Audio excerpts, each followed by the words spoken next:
Olha só, isso aqui ainda não tem data para julgamento, tá bom, gente? Não tem data para julgamento. Foi agora, início do ano, que o STF vai julgar em repercussão geral, tá? Então vejam só, o STF vai julgar em repercussão geral nesse tema 1195 aqui, se uma multa tributária de caráter punitivo não qualificada, então tá bem delimitado o objeto, tá bom? É aquela multa que é simplesmente, olha, eu não paguei o meu imposto. Imposto federal, como disse já o Sérgio aqui, é 75%.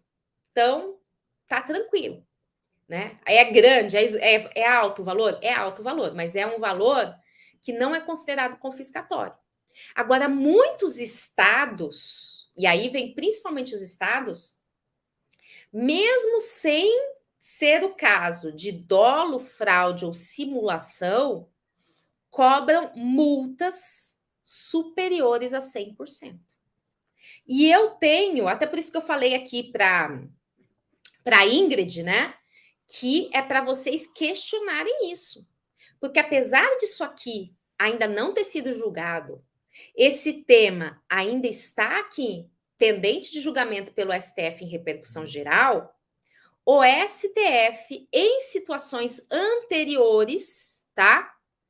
Ele já julgou inconstitucional, tá? Deixa eu até trazer aqui, na verdade, tá? Outra aqui. Depois eu volto lá para a moratória, tá? Só que não é em repercussão geral.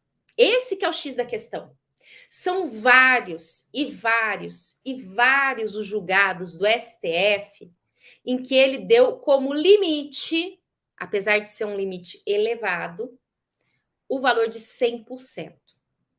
Então, hoje, nós, apesar, então, como eu disse, daquele tema lá, em repercussão geral, ainda não ter sido julgado, o STF reiteradamente, em casos concretos, vem entendendo, olha só, que o limite é o valor do tributo, tá? Como nesse caso aqui que nós estamos olhando. O STF falou assim: olha, é confiscatório, inconstitucional, uma multa punitiva superior a 100% do valor do tributo devido.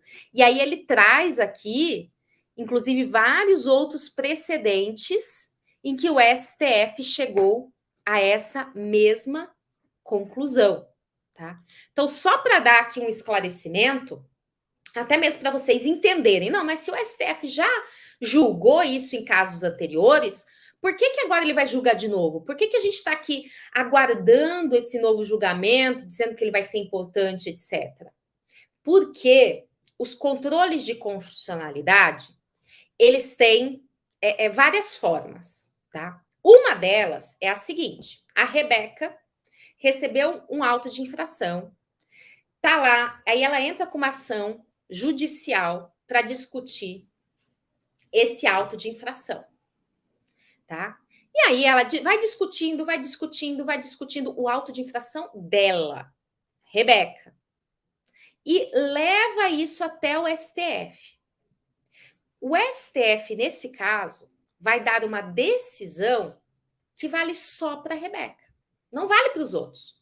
Não adianta vir o Newton e falar: ah, minha situação é igual, então eu também já não vou pagar. Não. Aquela decisão do STF vai valer só para a Rebeca. Então, em geral, as decisões do STF valem só para quem entrou com a ação e fez chegar até o STF. Só que aí, para tentar evitar o proliferamento de ações, para tentar diminuir o contencioso tributário, né, criou-se essa figura da repercussão geral, que é quando, aí vou dar o mesmo exemplo com a Rebeca. A Rebeca entra com uma ação, mas também o Newton entra, o Gilberto, a Ingrid, várias pessoas estão entrando com esse tipo de ação. Então, quando a ação da Rebeca chega até o STF, ele fala assim: calma aí, gente. A gente está tendo muita discussão sobre esse assunto. Cada juiz dando uma decisão diferente. Então, vamos fazer o seguinte: vamos pegar o caso aqui da Rebeca e vamos afetar a repercussão geral. Que significa isso? Significa que a minha decisão, que vai ser para o caso da Rebeca, a partir dela eu vou fixar uma tese que vai valer para todo mundo, tá? Então, o que nós tivemos até hoje foram várias decisões do STF falando que não pode o valor da multa superar 100%, né? E realmente concordo com você, Ingrid, cobrar uma multa de 100% num mero inadimplemento, sem nenhuma configuração de dolo, de fraude, de simulação, já é um absurdo, né? Eu também acho que já é um absurdo. E ainda assim, os estados, eles cobram valores ainda maiores, né? De 130, de 150% de multa. Então já fica aí um ponto para vocês olharem, tá? Sempre que você se deparar com auto de infração, sempre que você se deparar com uma certidão de dívida ativa, olhe qual a multa aplicada, tá? Porque vira e mexe, ultrapassa aí os 100%.